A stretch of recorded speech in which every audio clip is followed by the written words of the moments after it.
Salam sejahtera untuk kita semua. Senang sekali rasanya pada pagi hari ini kita kembali hadir bersama-sama dalam acara rangkaian ibadah Week of Prayer dari SLA Purwodadi. Ya, sungguh rasanya sangat terberkati pada hari ini. Kita kembali akan mendapatkan firman dan ilmu yang bermanfaat. Jika kemarin kita sudah diberkati dengan kesaksian dan juga pengalaman dari Bu Judit tentang bagaimana membangun kerjasama antara orang tua, murid, dan guru. Hari ini sama-sama seorang psikolog, yaitu Bapak Elvin Tobing, juga akan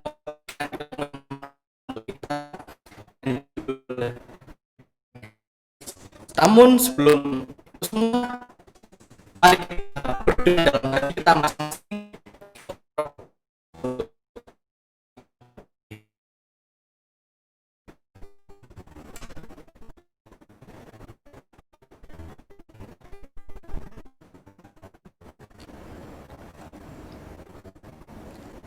Selanjutnya kita akan mendengarkan lagu buka yang akan dibawakan oleh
because because Jesus never fails.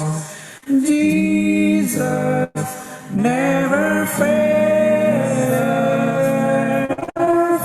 Jesus never fails. You might as well get thee behind me, Satan. You cannot prevail. Because Jesus never, I know that Jesus never fails. Jesus never fails.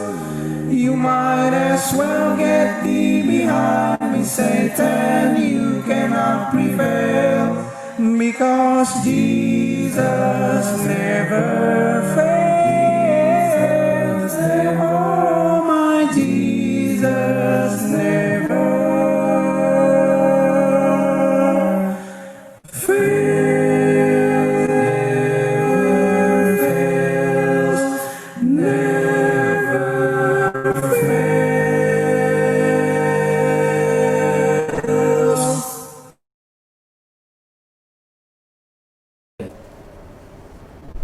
Mari kita bersatu di dalam doa. Bapa kami yang bertahta di dalam kerajaan surga, sebelum kami memulai acara pekan doa kami pagi hari ini, kami memohon tuntunan Roh-Mu, khususnya bagi hamba-Mu Bapak Elvin Tobing yang akan menjadi pembicara pada pagi hari ini. Bapa, kami tahu bahwa topik Happy Parents, Happy Kids adalah sangat penting agar kami orang tua serta anak-anak tahu bagaimana caranya berbahagia. Itulah sebabnya kirimkan Roh-Mu menuntun hati dan pikiran kami, sehingga kami mengetahui kebenaran-Mu pada pagi hari ini. Bapa, biarlah Engkau memberkati masing-masing kami dimanapun kami berada, memberkati jaringan serta gadget yang kami pakai. Kami bersyukur selalu atas kasih setia-Mu yang berlimpah bagi kami Bapa, dan doa ini kami mohonkan di dalam nama Yesus Tuhan kami. Amin.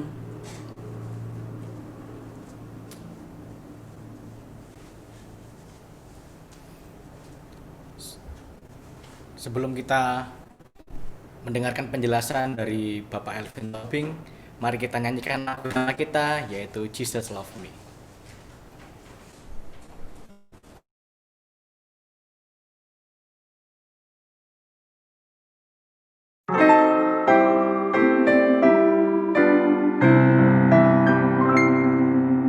Jesus loves me, this I know, for the Bible tells me so.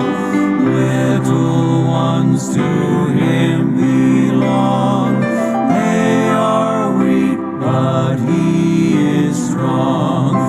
Yes, Jesus loves me. Yes, Jesus loves me. Yes, Jesus loves me. The Bible tells me so.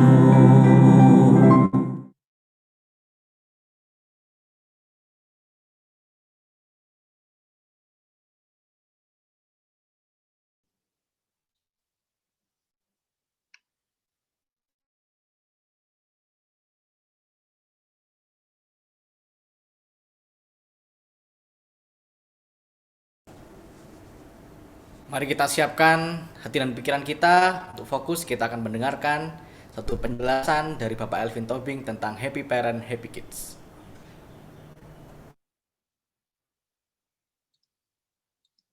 Selamat pagi buat kita semua. Selamat pagi adik-adik siswa. Baik, selamat pagi juga kepada para guru, orang tua yang kami hormati, dan juga hamba-hamba Tuhan, para pendeta yang mungkin juga hadir bersama dengan kita.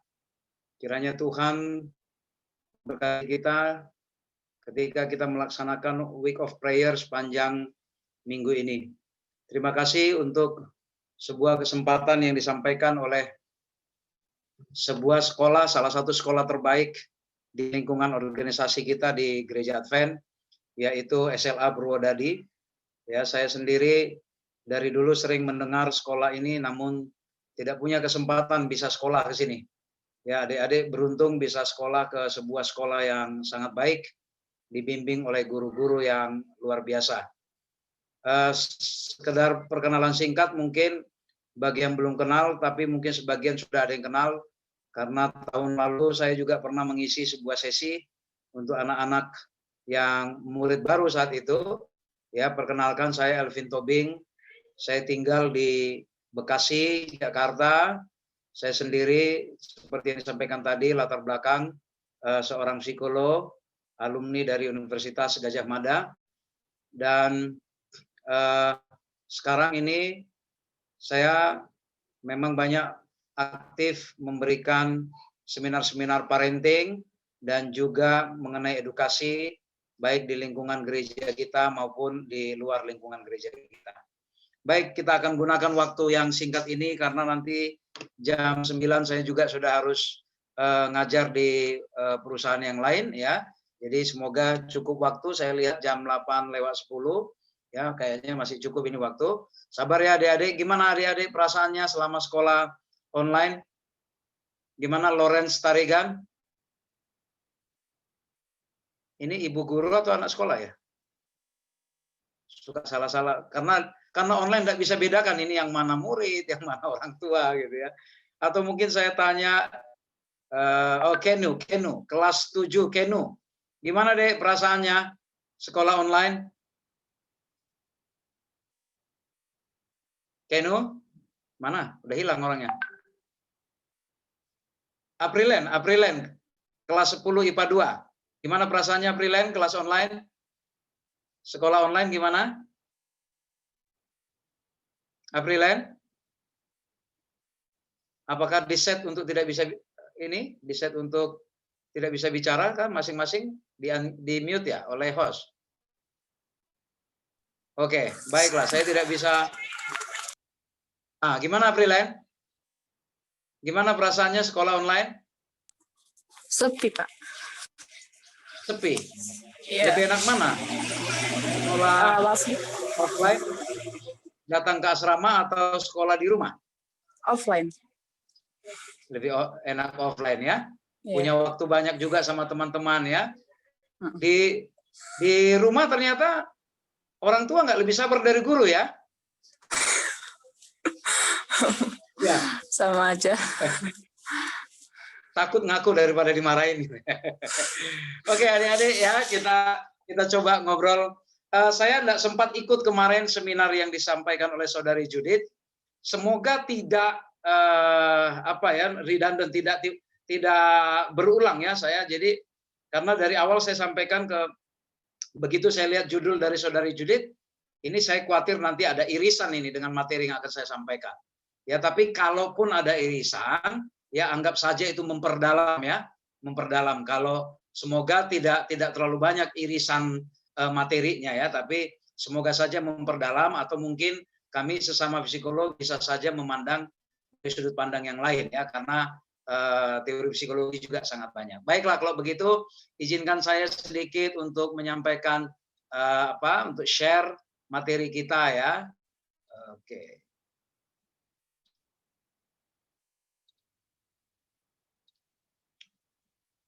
Baik. Sudah kelihatan ya slide saya ya? Sudah kelihatan? Mungkin ada yang boleh kasih jempol di situ. Kalau sudah kelihatan. Baik, terima kasih Ibu Raining. Baik, terima kasih ya. Baik. Nah, judul kita Happy Parents, Happy Kids ya. Ini gimana ceritanya jadi orang tua yang berbahagia di situasi krisis seperti ini ya. Bapak Ibu, saudara-saudari sekalian, adik-adik, sekarang ini ada kalau di istilah krisis ada dua jenis krisis ya. Ada namanya routine events ya, dua jenis krisis. Yang pertama itu routine events, yaitu krisis yang bisa diprediksi. Misalnya tahun 98 yang lalu ya sudah diprediksi bahwa nanti antara 97-98 itu kita ada krisis ekonomi. Lalu di beberapa tahun yang lalu juga di dunia, di Amerika terjadi krisis. Ya tanda-tandanya sudah terlihat kalau yang disebut routine events ya. Tapi yang kita hadapin ini disebut dengan namanya Nobel Crisis. Nobel Crisis itu adalah krisis yang tidak bisa diprediksi, ya, yang belum ada pola sehingga para ahli pun masih sulit untuk mencari solusinya. Itu makanya pemerintah kita pun bolak-balik cari formula yang tepat gimana caranya. Ya, ketika beberapa waktu yang lalu di bulan April atau Mei Presiden Jokowi katakan nanti Juli kita sudah hidup normal. Ternyata Juli malah PSBB lebih ketat. Baru diprediksi lagi September kita hidup normal. September malah lebih ketat lagi. Lalu diprediksi nanti kemungkinan paling cepat kita awal tahun. Apalagi nanti sudah mulai ditemukan vaksin. Kita juga tidak tahu itu apakah akan bisa seperti yang kita harapkan. Ini namanya Nobel Crisis. Jadi memang ini sebuah shock ya, sebuah kejutan bagi semua pihak, terutama di kita di pihak keluarga, di dunia pendidikan juga, ya antara orang tua, anak dan pihak sekolah. Ini benar-benar sebuah kejutan yang tidak diduga dan belum tahu kita formula apa yang terbaik untuk melakukannya ya. Apakah kita akan bertahan seperti ini terus? Nah, ada sekolah yang akhirnya sudah memutuskan mereka membuka sekolah online untuk selamanya ya, karena mereka melihat bahwa kalau sekolah ternyata tidak harus offline. Jadi sehingga sekolah itu menerima murid dari semua penjuru dunia ini ya.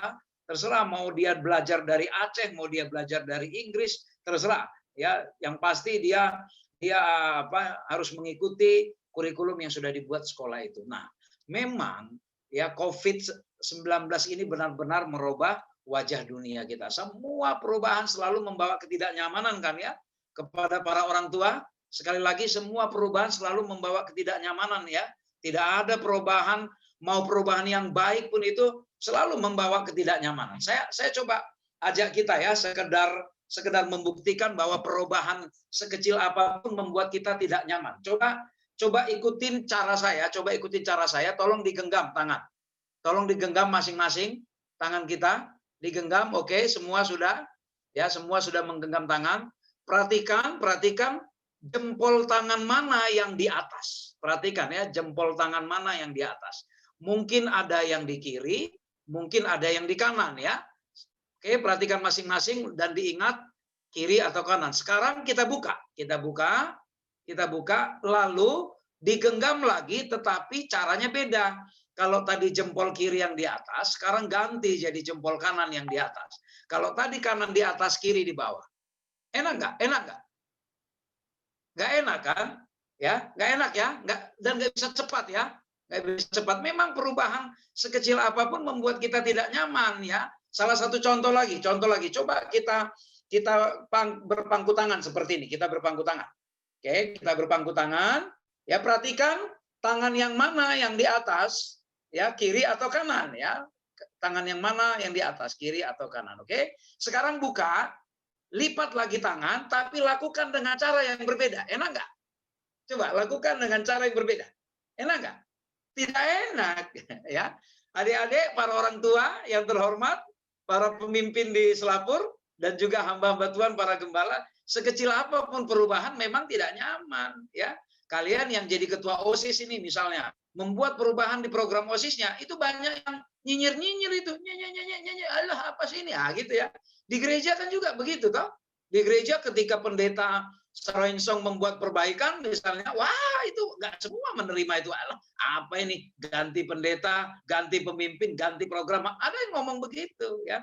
Memang semua perubahan membuat tidak nyaman. Nah, jadi Bapak Ibu sekalian, sekarang kita berada di perubahan yang sangat-sangat tidak terprediksi. Ya, yang sangat-sangat tidak terprediksi. Sikap apa yang perlu kita lakukan dalam seperti ini? Mari stop bernostalgia. Apa itu maksudnya? Oh, udahlah, lupakanlah mimpi. Kayak, kapan ya kembali seperti dulu-dulu, lupakan itu. Kalau kita masih berharap-harap atau masih ingatan kita terpaku dengan masa lalu kita tidak bisa berdamai dengan masa saat ini, ya. Kita nggak bisa berdamai, lupakan. Sekarang yang kita sedang hadapi ya eranya seperti ini. Ya bergereja juga eranya seperti ini, nggak bebas kita sekarang datang, ya. Jangan lagi kita ribut masalah doktrin. Wah, ini kalau gereja Zoom, kebaktian Zoom ini haram, ini ada yang ngomong begitu lagi, ya. Jangan. Ya kita harus siap dengan perubahan apapun, ya, adik-adik. Mari nikmatin, ya mungkin sebelumnya sudah sempat berinteraksi dengan teman-teman, bisa jalan ke sana kemari, jam istirahat bisa goda-godaan, makan sama, bercanda-bercanda, tapi sekarang jam istirahat, ketika kita mau istirahat serba salah. Ya, pas istirahat tiba-tiba orang tua kasih kerjaan, nih kerjain ini dulu, 15 menit lumayan. Lalu kita nggak istirahat, orang tua juga tanya, masa kamu di depan laptop terus, masa nggak ada istirahatnya? Serba salah ya adik-adik, ya. Ya gitu ya. Nah, jadi dinikmatin saja, ya dinikmatin. Memang inilah sekarang yang kita sedang hadapi. Dan jangan salah, ya. Coba saya sampaikan lagi, saya teruskan. Oke. Jangan salah bahwa sekarang ini, ya. Sorry. Apakah sudah terlihat tadi ya? Oke. Maaf ya. Nah, inilah juga salah satu penyesuaian yang kita harus lakukan di era seperti sekarang. Jangan salah, sekarang ini semua pihak stres, bukan hanya orang tua yang stres. Orang tua yang working from home itu stres loh. Ya. Ya enggak kayak saya biasanya dalam seminggu, aduh paling banyak itu 4 hari, 3 hari ada di rumah, sisanya keliling Indonesia terus, ngajar ke sana kemari. Tapi sekarang saya harus ngajar online terus seperti ini, bosan juga ya duduk, ya di atas pakai kemeja rapi, di bawah celana pendek gitu ya. Bosan juga, tapi ya inilah keadaannya. Lalu orang tua jangan salah, anak-anak kita itu juga lebih stres. Ya lebih stres. Kenapa? Anak-anak kan dunianya dunia bermain, bukan? Ya dunia bermain. Apapun konteksnya anak-anak, yang namanya belajar, yang namanya latihan apapun, di konteks mereka itu adalah konteks bermain. Tapi sekarang mereka kehilangan masa-masa itu. Ya, mereka kehilangan masa-masa itu. Mereka kehilangan semua memori yang indah itu. Dan kita berharap mereka harus menjadi anak baik yang duduk diam terus ya di rumah, duduk diam di depan laptop, nggak ngapa-ngapain, atau di depan gadgetnya untuk mengikuti pelajaran sekolah. Itu bukan hal yang gampang bagi anak-anak. Bukan hal yang gampang.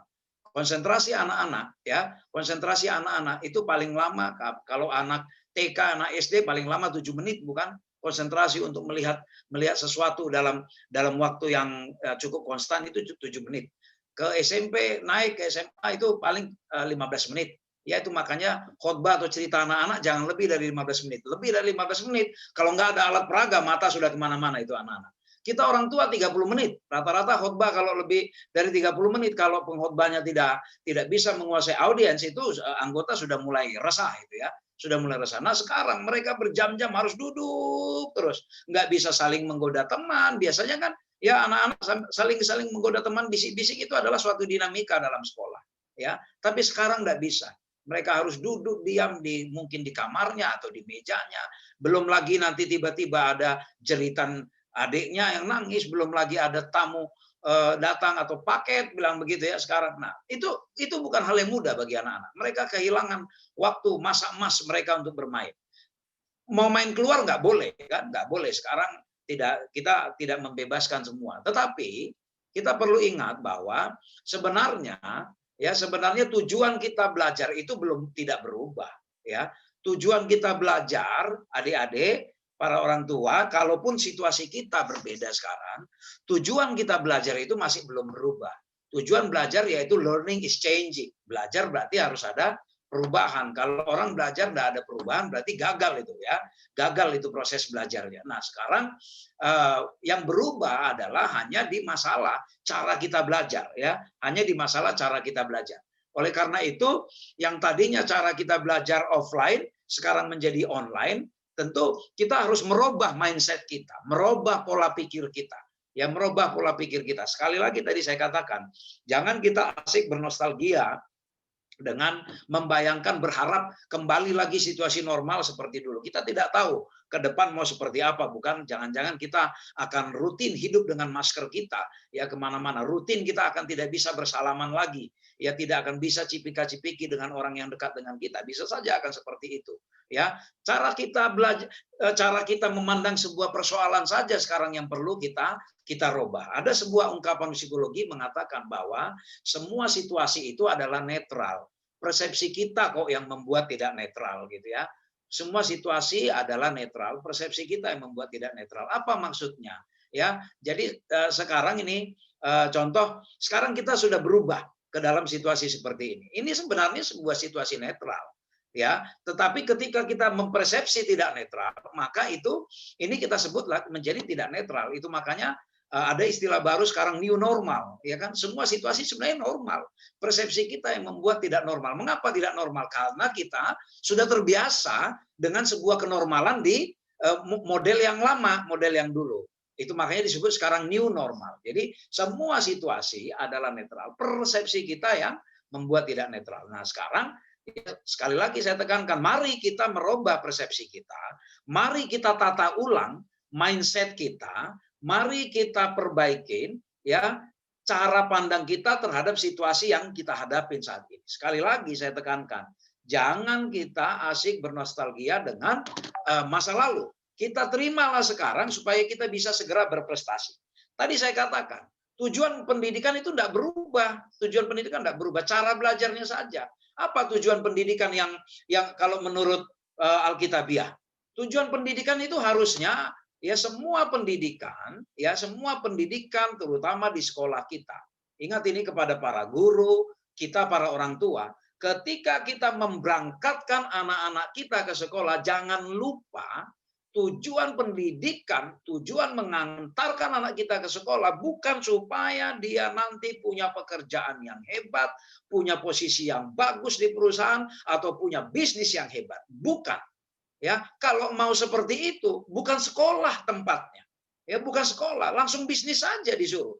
Usahain langsung kasih modal saja, dilatih berbisnis. Bukan itu tempatnya. Tetapi apalagi sekolah kita, sekolah yang Kristen, sekolah yang berdasarkan Alkitab. Tujuan pendidikan yaitu jangan lupa ketika seorang ahli Taurat bertanya kepada Yesus, "Guru, apa yang harus kuperbuat untuk memperoleh hidup yang kekal?" Jadi pastikan para orang tua ketika kita menghantarkan anak kita ke sekolah, harapan kita adalah supaya dia nanti bisa memperoleh hidup kekal. Bagaimana cara memperoleh hidup kekal? Jawab Yesus dibilang, "Kasihilah Tuhan Allahmu dengan segenap hatimu, dan dengan segenap jiwamu, dan dengan segenap kekuatanmu, dan dengan segenap akal budimu. Dan kasihilah sesamamu manusia seperti dirimu sendiri." Adik-adik sekalian, kita ada di sekolah, kita mengikuti pendidikan ini, sekali lagi ya, bukan untuk pencapaian materi. Hati-hati, setan selalu merusak kita dengan pencapaian materi. Dibuat kita terlena dengan urusan harta duniawi, ya, sehingga kita lupa bahwa konsep paling dasar ketika kita mengikuti sebuah pendidikan, apakah saya bisa mendapatkan hidup kekal melalui proses pendidikan ini? Hai para orang tua, ya, apakah kita sudah mempunyai motif yang benar ketika memberangkatkan anak-anak kita? Hai para pendidik ke sekolah-sekolah kita, saya mengkritisi semua sekolah-sekolah kita, termasuk universitas kita. Ya, ketika kita sudah memulai merubah arah pendidikan kita, ya, ke arah pencapaian akademik, ya, pencapaian akademik adalah sebuah bonus. Ya, sebuah bonus ketika kita memiliki karakter yang baik. Ingat, tulisan-tulisan pena inspirasi mengatakan apa? Bahwa pendidikan kita itu harus berbasis kepada karakter. Kenapa? Karena rahasia hidup kekal juga adalah berbasis karakter. Yaitu ini, di Lukas 10 ayat 25 sampai 28. Apa rahasia hidup kekal? Supaya bisa masuk ke surga. Kita harus mengasihi Tuhan dengan empat dimensi. Dengan 4 dimensi, ya. Kasihlah Tuhan Allahmu dengan, kalau di dalam tadi itu kalau saya ringkaskan, ada 4 dimensi mengasihi Tuhan. Kasihlah Tuhan Allahmu dengan segenap hatimu, dengan segenap jiwa, dengan segenap kekuatan dan akal budi. Itu dari konsep kasih. Kalau dari konsep psikologi, 4 dimensi itu kami menginterpretasikan itu adalah sebuah dimensi kecerdasan. Kasihlah Tuhan Allahmu dengan segenap hatimu, itulah yang disebut dengan mengasihi kecerdasan emosional, ya. Kecerdasan emosional. Kita banyak orang pintar tapi tidak smart, ya, tidak cerdas. Ya, banyak orang pintar ya tetapi tidak smart, tidak cakap, ya. Smart itu cakap, ya. Tidak bijaksana. EQ mengajarkan kita supaya bijaksana. SQ ini spiritual quotient.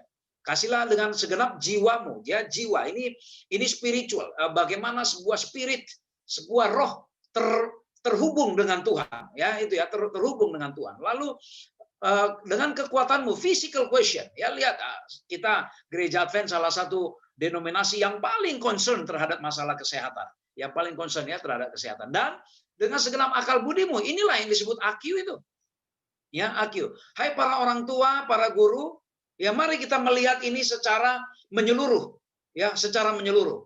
Ya, kita saya ketika mengikuti acara-acara reuni dari universitas kita maupun sekolah-sekolah kita, apa yang kita banggakan selalu? Oh, sekian masuk di perguruan tinggi negeri, oh sekian yang sudah kerja, oh sekian, ya. Tapi tidak ada aspek dimensi, aspek karakter yang ditekankan di situ. Padahal sebenarnya, ya, rahasia hidup kekal itu adalah apa?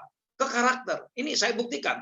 Ya, jangan sampai sekolah kita lebih melenceng, ya, lebih melenceng dari pihak lain. Ya, saya bicara sedikit ke pihak sekolah ini dan juga kepada para orang tua, karena orang tua yang memberangkatkan anak-anak sering mempunyai motif yang salah, motif yang kurang tepat. Ya, mereka memberangkatkan anaknya itu dengan ambisi supaya anaknya IQ-nya tinggi, hebat eksakta, ya. Karena banyak orang tua hanya membanggakan anaknya yang hebat matematika, hebat bahasa Inggris, hebat fisika, dan hanya ini dianggap kecerdasan. Padahal itu sebuah kekeliruan yang sangat besar, ya. Itu kekeliruan yang sangat besar. Nah, coba ya, ilmu dunia mengatakan begini. Ilmu dunia mengatakan bahwa kita memperoleh pendidikan, kita bekerja itu sebenarnya untuk mencapai sebuah kompetensi. Kompetensi itu apa sih? Sebuah kemampuan, pengetahuan, keterampilan, dan sebuah sikap yang baik. Kompetensi itu adalah paduan dari 3, ya. Kompetensi, skill, knowledge, dan attitude. Orang yang disebut kompeten adalah orang yang punya keahlian, orang yang punya pengetahuan, dan yang sikapnya benar, Sekarang kita lihat, apakah skill dan knowledge, apakah keterampilan dan pengetahuan, apakah IQ yang paling mendasar, yang paling besar mempengaruhi kesuksesan seseorang? Kita lihat. Di dalam konsep kompetensi, ini teori dunia, ini bayangkan ya, teori dunia saja sudah sangat concern dengan hal ini. Jangan sampai kita para orang tua memberangkatkan anak-anak dengan motif yang salah, lalu pendidik-pendidik di sekolah juga mendidik di framework yang salah. Jangan sampai itu. Nah, di dalam konsep dunia itu diibaratkan dengan gunung es. Kompetensi ini diibaratkan dengan gunung es. Gunung es yang tampak di permukaan laut tadi ini, ya, yang tampak di permukaan laut ini diibaratkan dengan skill dan knowledge, ya. Ini skill dan knowledge. Lihat, itu ada tulisan sea level, ya, itu permukaan laut, yang di atasnya ada tampak gunung es yang bisa menjatuhkan kapal. Itu diibaratkan skill dan knowledge, pengetahuan dan keterampilan. Tetapi bagian terbesar dari gunung itu bukanlah puncak gunung es yang tampak di permukaan laut, tetapi adalah bagian yang di bawahnya. Katakan apabila sebuah kapal menghantam puncak gunung es itu, rusak itu puncak gunung es. Apakah rusak semuanya di gunung es itu? Oh, tentu tidak. Masih ada bagian yang di bawahnya. Tapi apa yang terjadi? Apa yang terjadi ketika sebuah kapal selam menghantam bagian bawah gunung es itu? Rusak bagian bawah. Apakah yang di atas dengan tetap dengan tenang mengapung-apung di atas laut? Oh, tidak. Dia akan roboh juga, jatuh.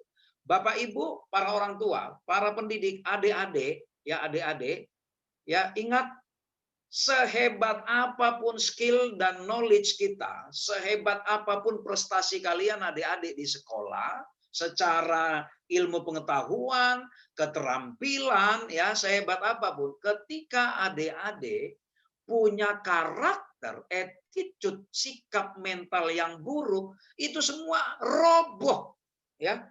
Itu semua roboh. Maksudnya roboh gimana sih, Pak? Contoh, seorang yang hebat di dalam ilmu IT misalnya, dalam ilmu komputer misalnya, ya, dalam programming misalnya. Dia hebat knowledge-nya, pengetahuannya. Skill-nya teruji, tapi attitude-nya bermasalah. Apa yang terjadi dengan orang itu? Oh, inilah para hacker itu, ya, yang suka membobol akunnya orang, ya. Ini.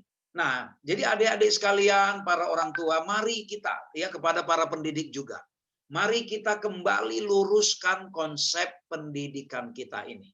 Supaya jangan salah. Banyak orang tua stres sama anaknya karena apa? Nilaimu turun, nilaimu turun, nilaimu turun.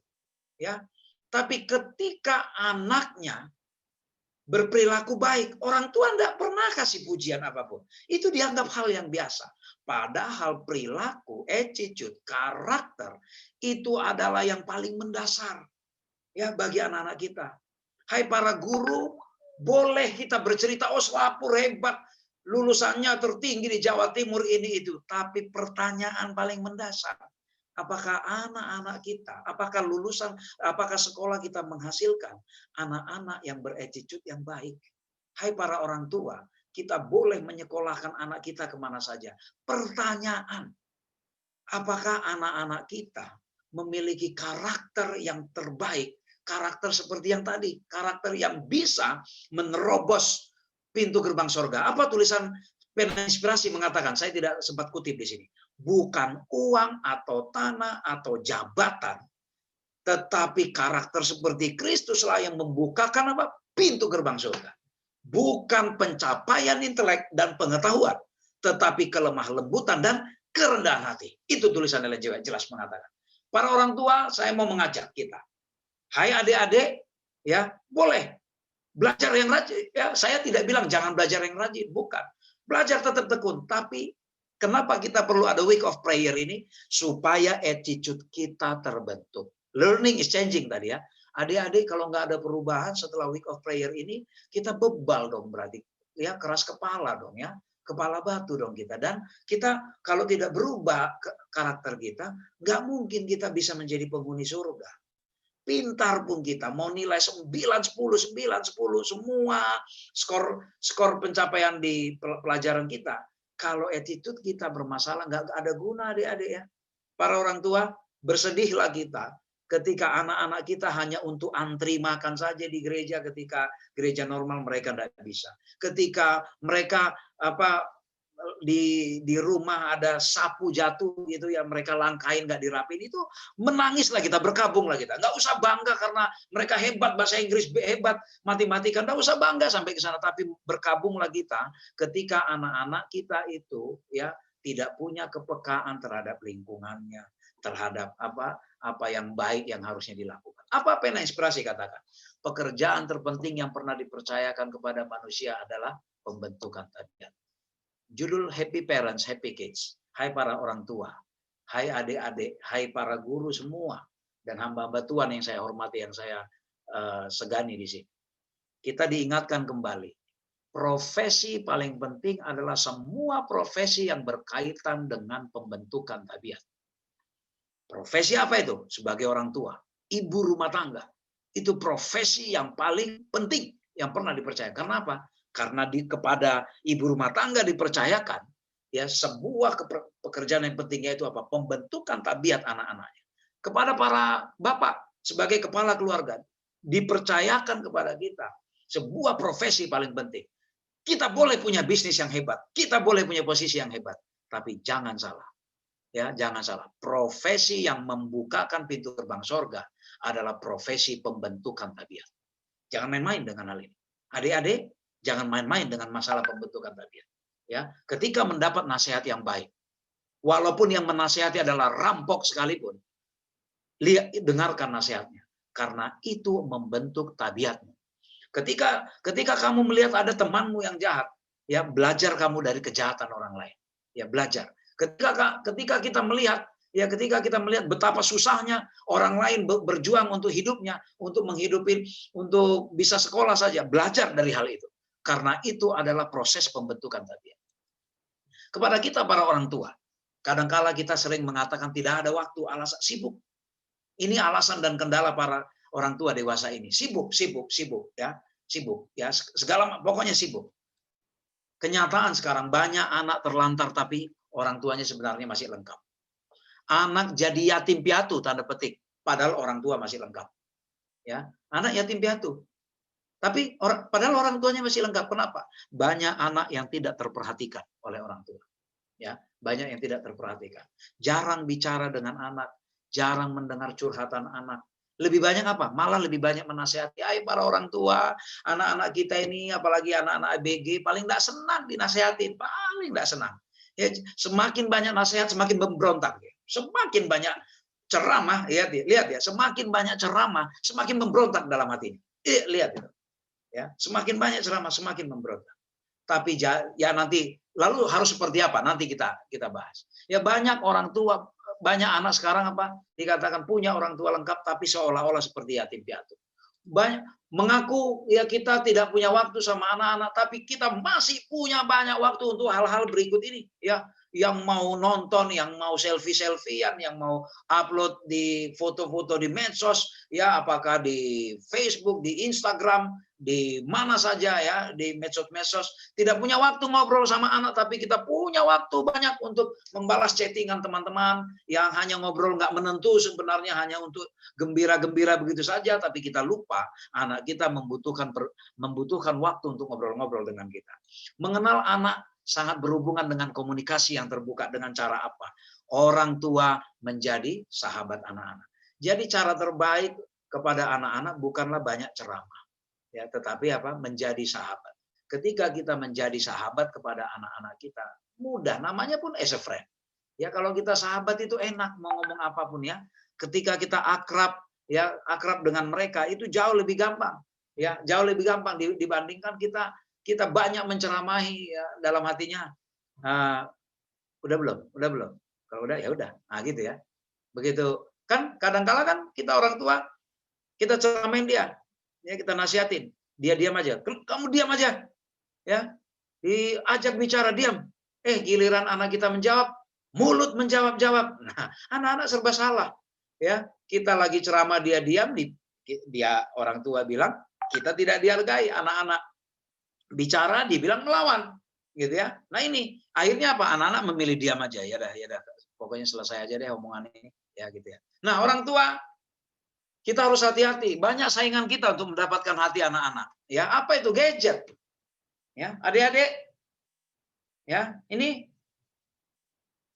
jangan mau jadi hamba gadget ya, jangan mau jadi hambanya gadget ya, tapi nanti kita apakan gadget ini ya, nanti ada pembahasannya.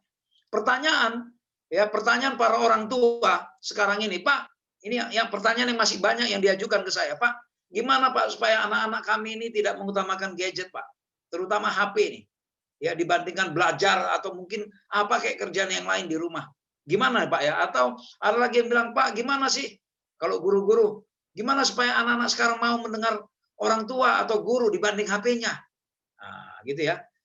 Bagi guru zaman sekarang juga nggak gampang loh. Nggak gampang ngajar anak-anak sekarang. Kenapa? Ya, kalau kita belajar ada perbedaan-perbedaan generasi, anak-anak sekarang ya anak-anak mulai dari generasi Y, ya generasi Y, generasi Z dan sekarang sudah generasi Alpha, ya generasi Alpha sudah ada sebagian masuk ke TK, ya generasi Alpha. Itu anak-anak yang mudah mendapatkan informasi apapun dari gadget mereka. Sehingga kita para orang tua dan guru, kalau kita kurang informasi, ya kita menasehati apa dulu dalam hatinya, iyalah gue juga udah tahu, gitu ya. Nih, jadi kita kalau tidak lebih update dari anak-anak sekarang, habis kita. Diketawain, kita omongan kita nggak dipedulikan. Nah, gimana caranya? Ini masih banyak ini yang sampai sekarang yang membuat persoalan besar di rumah-rumah. Hingga sekarang adalah apa? Orang tua banyak mengeluh, gimana Pak ini anak-anak ini nggak lebih mendengarkan, lebih sibuk dengan gadgetnya ini daripada mendengarkan kita orang tuanya ya. Nah, saya melihat bahwa kepanikan seperti ini selalu berulang di dunia parenting ya. Selalu berulang. Sebelumnya zaman dulu zaman televisi ya, mungkin adik-adik belum lahir, mula-mula televisi keluar ya di Advent. Seminar di mana-mana menghadapi dewa mata satu kan, TV ini disebut dewa bermata satu. Baru munculnya games ya, itu dulu gamebot itu ya. Itu heboh juga, munculnya PlayStation, heboh juga. Gimana cara menghadapi PlayStation? Lalu zaman komputer mulai merajalela, banyak anak yang ketagihan di komputer. Handphone belum canggih ya, belum canggih kayak sekarang ya. Lalu mulai muncul zaman handphone canggih ya. Mulai handphone keluar ya, smartphone ya, zaman smartphone ya, phone-nya yang smart, orangnya belum tentu smart. Nah, para orang tua dan adik-adik, para guru, ini sebuah realitas yang tidak bisa kita elakkan bahwa sekarang adalah era digital. Ya, era digital.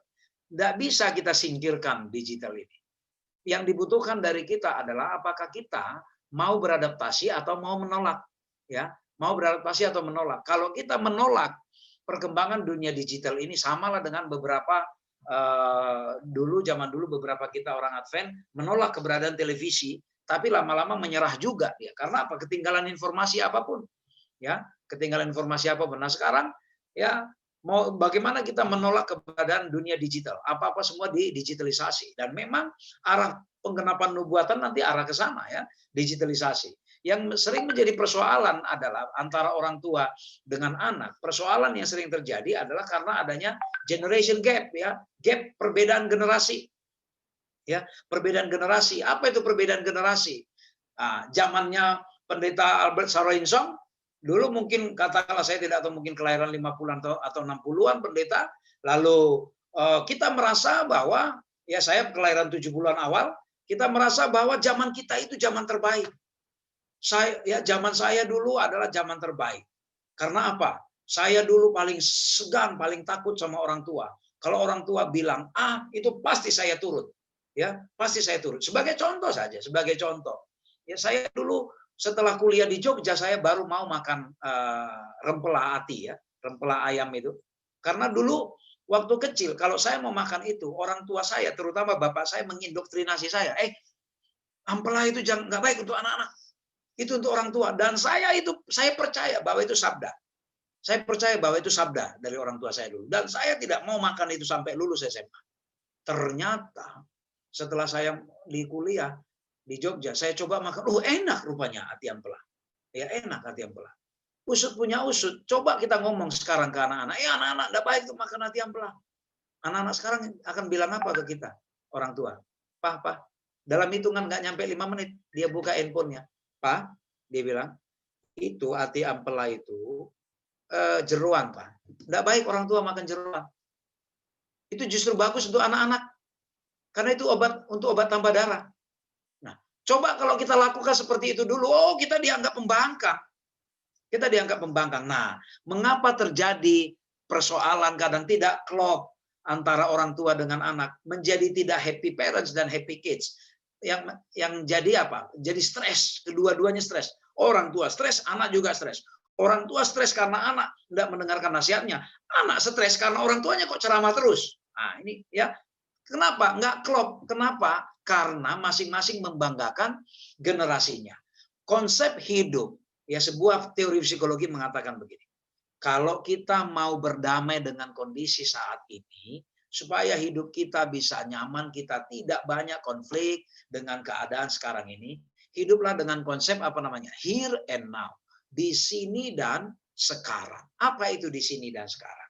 Ya hiduplah dengan apa yang ada sekarang. Artinya kita para orang tua ini misalnya, nggak boleh lagi lah kita bilang, kalian anak sekarang itu ya, nggak kayak papi dulu, nggak kayak mami dulu. Kalau mami dulu begini. Waduh, Bapak Ibu, kalau itu terus yang kita ceramai sama anak kita, dalam hatinya anak kita, aduh bosan banget sih mami. Mami kok hidup asik cerita zaman dulu terus ya. Udah deh mami balik aja deh ke zaman dulu. Anak-anak bakal ngomong begitu. Lalu kita juga para guru, kalian ini, kalau kami dulu waktu dididik sama guru kami patuh begini. Dalam hati anak-anak sekolah, ya udah Pak, Bapak balik aja ke zaman dulu, ke zaman Orde Baru. Anak-anak akan ngomong seperti itu. Nah, anak-anak ya, juga kalian harus hidup here and now. Jangan hidup future seolah-olah sudah berada di masa depan dengan dunia fantasi yang kalian dapatkan di games-games itu. Ya, dengan imajinasi yang luar biasa seolah-olah kalian sudah sukses, sudah hebat dengan bermain game itu. Tapi realitanya adalah bahwa kalau dalam dunia pendidikan siapapun yang mau berhasil, realitanya adalah orang yang mau berhasil adalah orang yang harus berusaha. Besok itu saya akan sampaikan. ya. Besok kita akan bicara ya, you make your own future ya. Kamu sendiri yang membuat masa depanmu gitu ya. Nah, itu besok. Realita adalah seperti itu. Tidak bisa seperti di dunia game seperti yang kalian mainkan. Apapun yang kalian mau di dunia game, ya itu bisa kalian setel. Ya, games itu adalah ibarat persoalan hidup. Kalian nggak senang di level 10, adik-adik bisa setel di level 7 terus dan merasa menang terus di situ. Tapi kehidupan nyata tidak seperti itu, adik-adik. Ya, lalu apapun yang kalian inginkan, kalian tinggal download, tinggal install. Tapi kehidupan nyata tidak bisa seperti itu. Semua butuh proses juga, ya, adik-adik. Jadi ketika orang tua menasihati juga supaya kita tekun, kenapa kita ada proses belajar, ada proses ujian dan segala macam. Segala sesuatu itu butuh proses. Tidak bisa seperti bagaimana kita mau cari aplikasi apapun di gadget kita, tinggal download, install.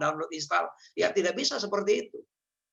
Ya, adik-adik sekalian. Nah, supaya kita tidak bentrok ya, tidak bentrok. Kenapa sih orang tua saya selalu ngomong seperti itu? Karena orang tua yang sudah punya pengalaman melihat bahwa memang tidak ada keberhasilan yang dicapai instan.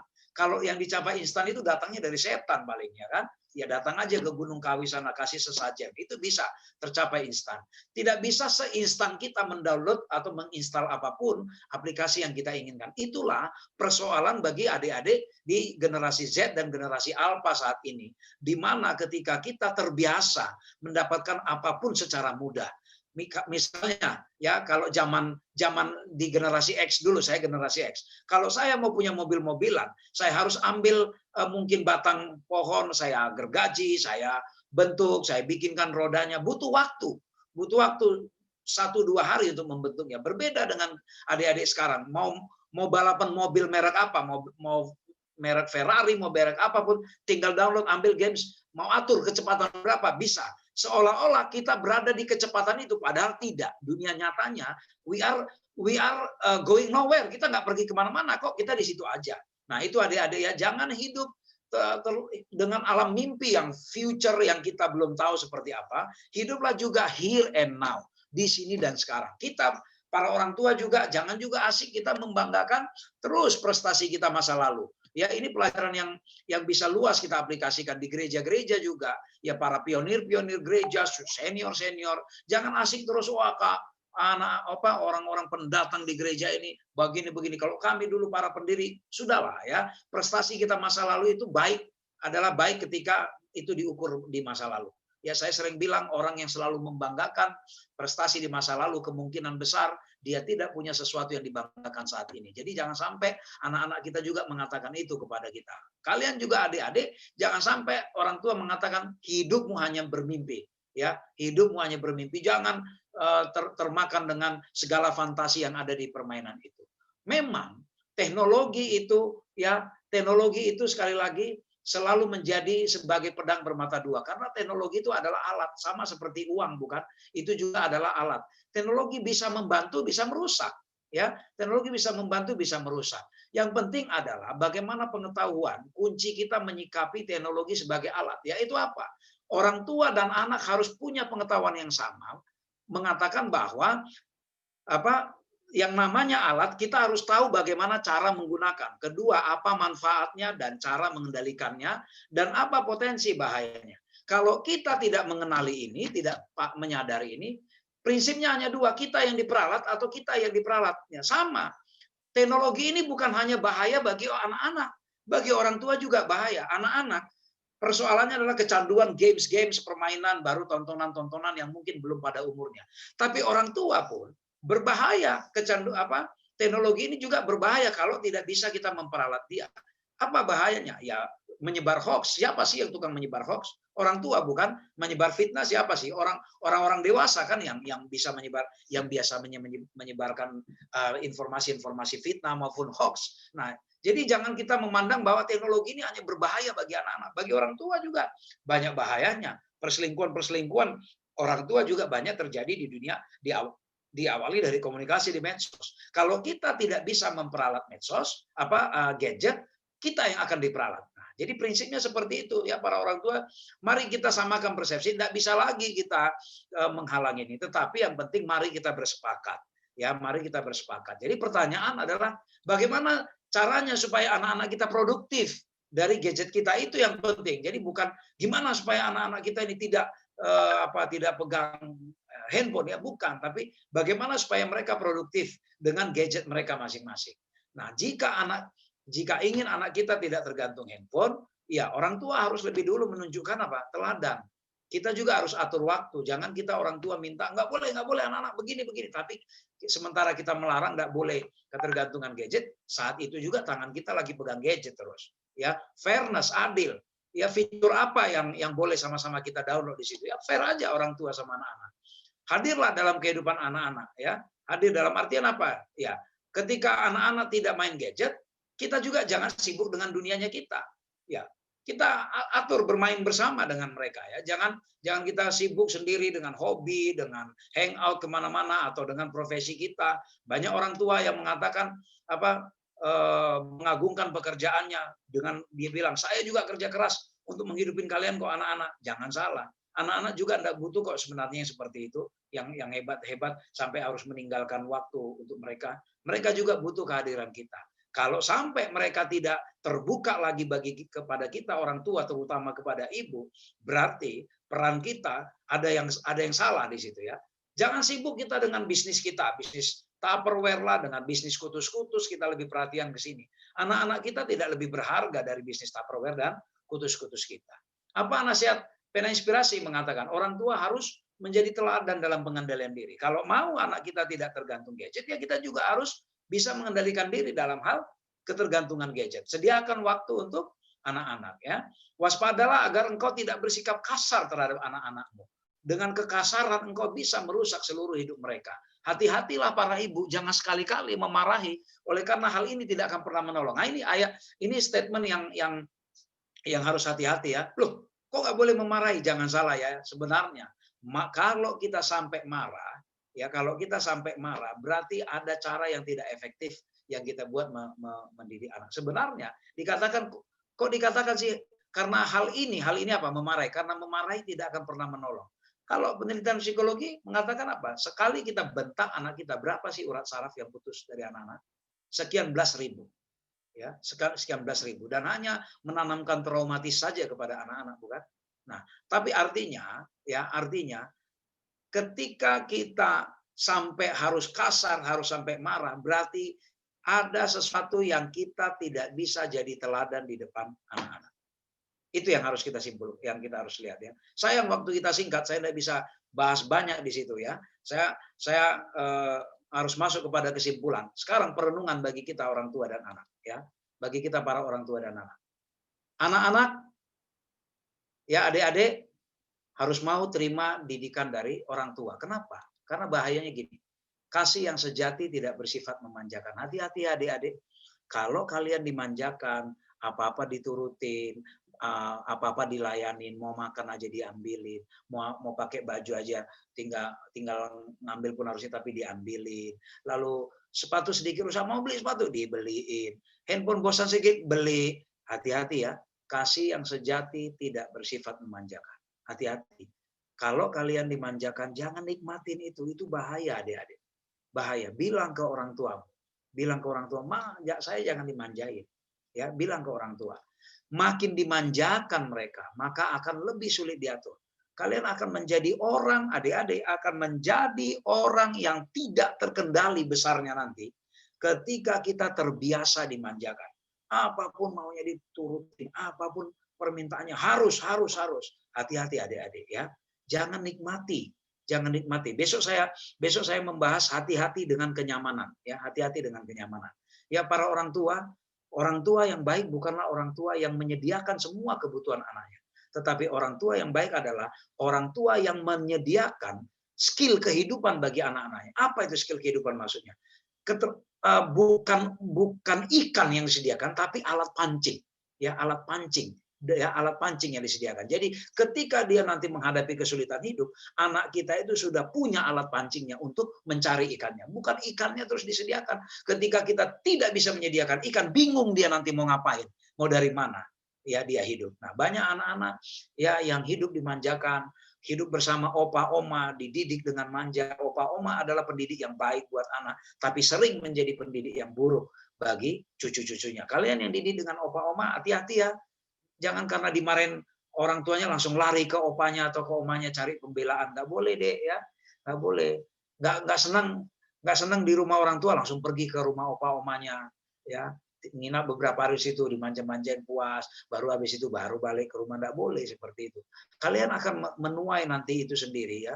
Kalian akan menuai sendiri nanti bahwa itu hal yang tidak baik. Kepada kita para orang tua, kalau kita mengatakan kita sibuk dan segala macam, anak-anak sebenarnya tidak butuh banyak. Nggak butuh banyak. Bagaimana kita diperlukan untuk melakukan apa? Doa bersama. Ya, berdoa bersama, bermain bersama, beribadah bersama, makan bersama, ya, melakukan pekerjaan rumah bersama. Sekarang apa yang ada? Ya masing-masing pesan makanan pakai aplikasinya. Anaknya sudah punya aplikasi, orang tua sudah punya aplikasi, mau makan tinggal pesan.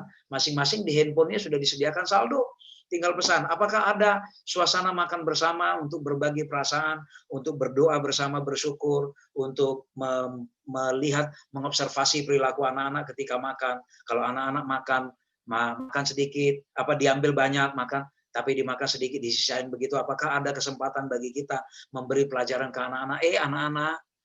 Anak-anak, lebih baik ambil sedikit lalu tambah daripada ambil banyak tapi nggak dihabiskan. Karena apa? Banyak orang yang sulit makan. Nah, apakah kita masih punya waktu seperti itu? Duduk bersama di meja makan bersama. Apakah kita punya waktu untuk melakukan pekerjaan rumah bersama ketika kita punya asisten rumah tangga yang begitu banyak? Ada yang khusus lantai, ada yang khusus dapur, ada yang khusus taman, ya, sehingga anak kita semua bagaikan ratu dan bagaikan raja.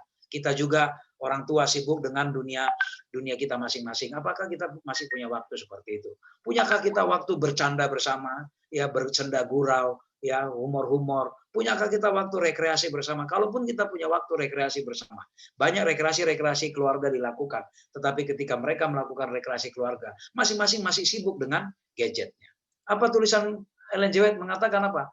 Berikanlah, ya, berikanlah sebagian dari waktu senggangmu kepada anak-anakmu. Berkenalanlah dengan mereka, bergaullah dengan mereka dalam pekerjaan dan olahraga mereka, dan usahakanlah untuk mendapat kepercayaan mereka. Mendapat kepercayaan loh ya. Ingat orang tua. Kenapa anak-anak tidak mau mendengar kita? Karena mereka kehilangan trust dari kita.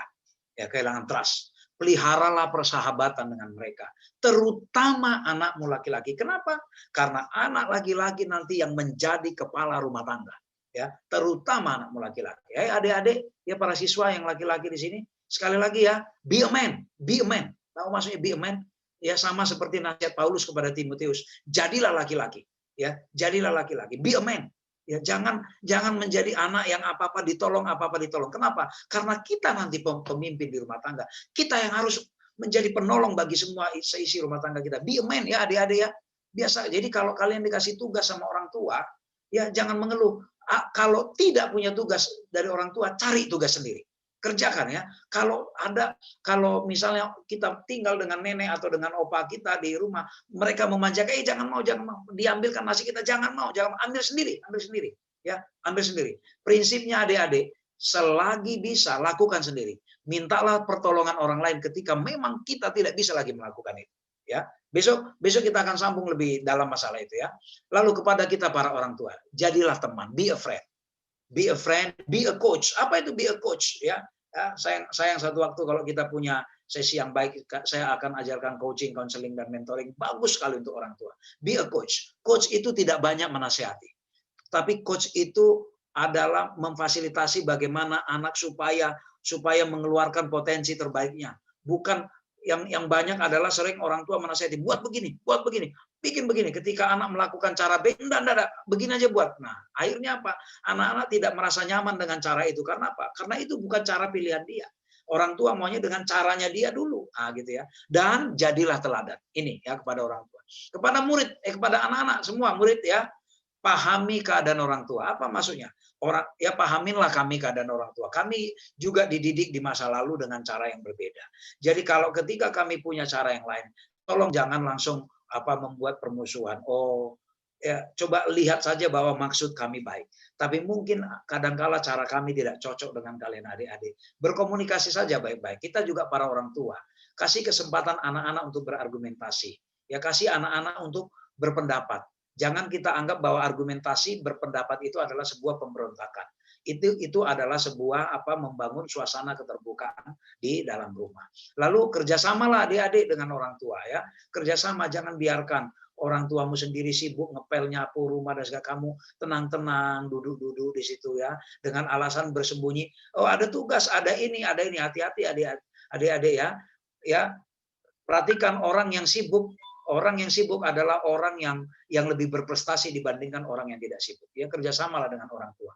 Ambil kesibukan lain. Jangan diam aja nanti sampai kegemukan. Sekarang banyak ini anak-anak sekolah akhirnya kegemukan karena apa? Duduk di kasur atau duduk di meja, makanan datang sambil main gadget terus gitu ya. Akhirnya apa? Enggak gerak badan.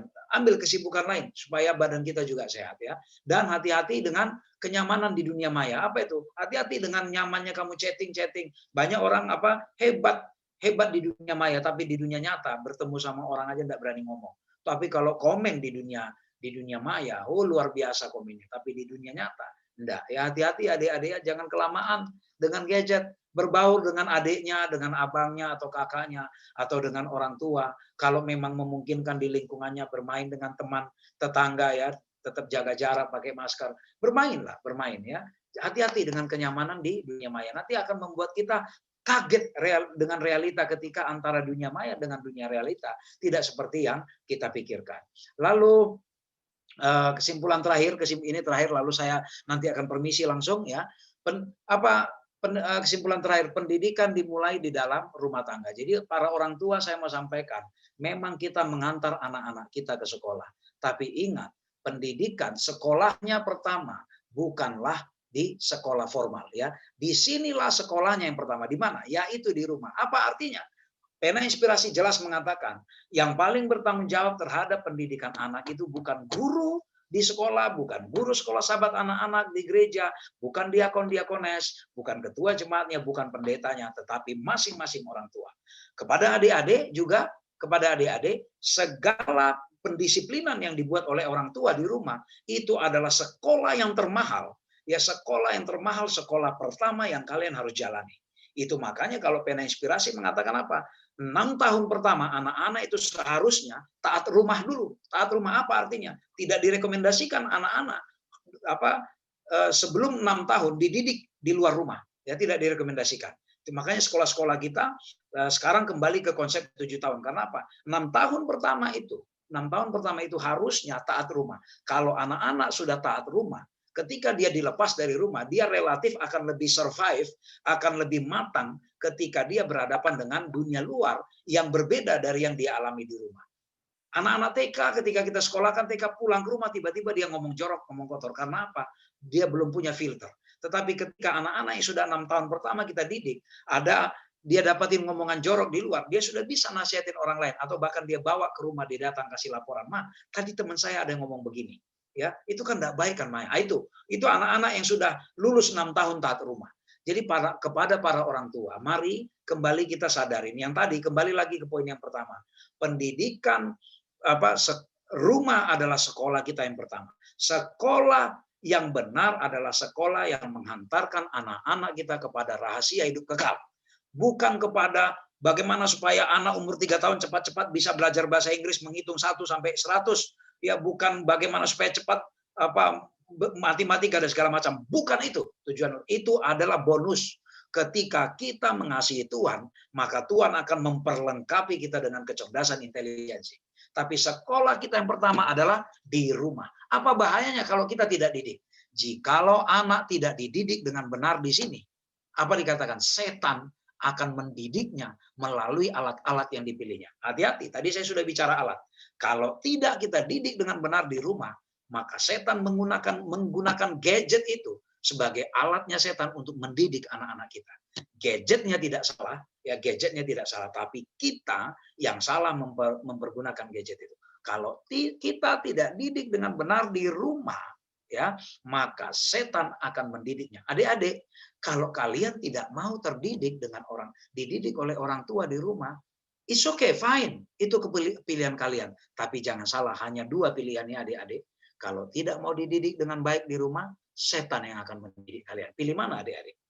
Lebih baik kita berhadapan dengan omelan-omelan orang tua yang nanti akhirnya membentuk kita baik daripada omongan manis di luar tapi ternyata itu adalah didikan setan. Adik-adik sekalian ya, saya rindu supaya kalian menjadi adik-adik, anak-anak yang dengar-dengaran terhadap nasihat yang baik. Ya, pahamilah kerinduan orang tua. Tidak ada orang tua yang tidak menginginkan hal yang baik dari anaknya. Semua hal yang baik. Kalaupun cara mereka yang salah, cara mereka kurang berkenan, ya itulah yang kami tahu ya adik-adik ya. Itulah yang kami tahu. Pendidikan kan berkembang. Jadi kadang-kala kami masih terbawa dengan pola yang dulu. Ya mungkin kami tidak bisa memahami dunia kalian sekarang. Cobalah mengerti dengan keadaan kami. Kepada kita para orang tua, mari ya, kita tahu ini sulit ya, bagi kita sulit. Tapi Yakobus 1 ayat 5 apa dikatakan? Bagi kita yang kekurangan hikmat, hendaklah ia memintanya kepada Allah. Kalau kita rasa ini sulit mendidik anak-anak kita, tidak apa-apa. Ini ilmu yang seumur hidup kok. Kita minta hikmat kepada Tuhan. Bagaimana kita supaya bisa mengenali dunia anak zaman sekarang. Tidak bisa lagi Bapak Ibu, kita bawa mereka kembali ke zaman kita dulu, tidak bisa lagi. Kalau zaman kita dulu kita dipukul guru, kita nggak berani ngelawan. Zaman sekarang tidak bisa, sudah dibawa kita ke Komnas HAM. Dan kita tidak perlu berdebat mana yang terbaik, tidak perlu berdebat. Tapi itulah dunianya sekarang. Mari kita memohon hikmat supaya kita diberi Tuhan kebijaksanaan, mengerti, memahami dunianya anak-anak zaman sekarang. Yang sangat berbeda dengan kita dulu. Dengan kita dulu adalah dunia proses, yang apa-apa proses. Untuk mendapatkan sesuatu butuh proses. Kemungkinan sekarang karena mudah didapatkan dengan teknologi apapun, sehingga mungkin mental adik-adik juga lebih tidak sabar terhadap proses. Nah, mari kita coba pahamin hal-hal seperti ini. Dan sisanya sekali lagi, mari kita mohon hikmat kepada Tuhan supaya kita bisa bijaksana di dalam membimbing anak-anak kita. Kiranya Tuhan memberkati kita. Saya langsung mohon pamit ya. Saya tahu mungkin ada hal-hal yang bisa saja timbul pertanyaan dan segala macam, tapi saya langsung mohon pamit karena saya sudah ditunggu oleh klien. Jam 9 para peserta sudah masuk. Terima kasih Pak Gibson Huta Barat, terima kasih kepada para pemimpin sekolah Selapur dan adik-adik, semua pendeta Albert Sarensong, mohon izin, dan mungkin ada pendeta yang lain hadir saya tidak sempat lihat, yang mohon izin. Jika ada yang kurang berkenan, ya kita boleh saling memaafkan. Besok kita masih ketemu, saya punya waktu yang lebih longgar besok. Mungkin kalau ada yang mau kita sampaikan, boleh kita bicarakan besok. Terima kasih, puji Tuhan, saya izin pamit dulu.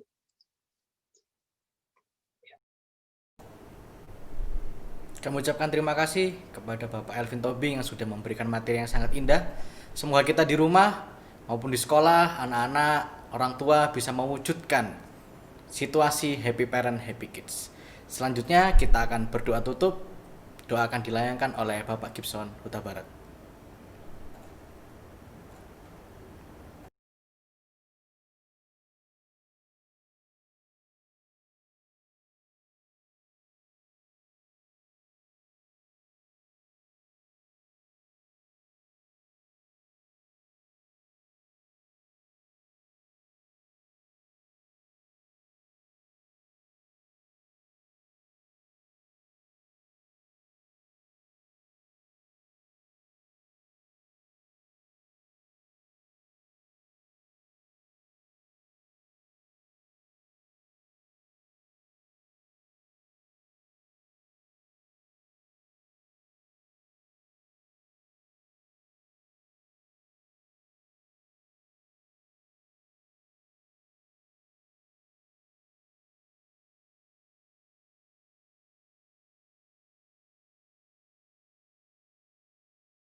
Silakan Seruta Barat untuk memimpin doa tutup.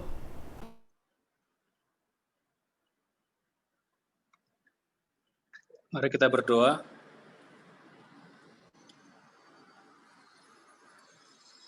Bapa kami yang di surga, terima kasih atas waktu yang masih Tuhan berikan pada kami hari ini untuk mengikuti pekan doa hari kedua Terima kasih Tuhan atas nasihat, arahan, bimbingan yang diberikan melalui hamba-Mu Bapak Elvin Tobing. Biarlah itu benar-benar memotivasi masing-masing kami untuk berbuat lebih baik dan memiliki tabiat yang lebih baik untuk menjalani dan menghadapi masa-masa ini. Terima kasih Tuhan Engkau menyertai kami sepanjang kegiatan hari ini, khususnya anak-anak kami yang akan melanjutkan kegiatan belajarnya di rumah sesuai dengan jadwal yang sudah diberikan oleh sekolah. Kiranya orang tua juga dapat memperhatikan kegiatan selama 2 jam ke depan untuk kegiatan-kegiatan yang sudah disampaikan melalui WA kelasnya. Tuhan, terima kasih Engkau menyertai kami sehingga malam nanti dalam istirahat kami dan bertemu besok untuk pekan doa hari ketiga. Kami berdoa dalam nama Yesus Kristus, Juru Selamat kami. Amin.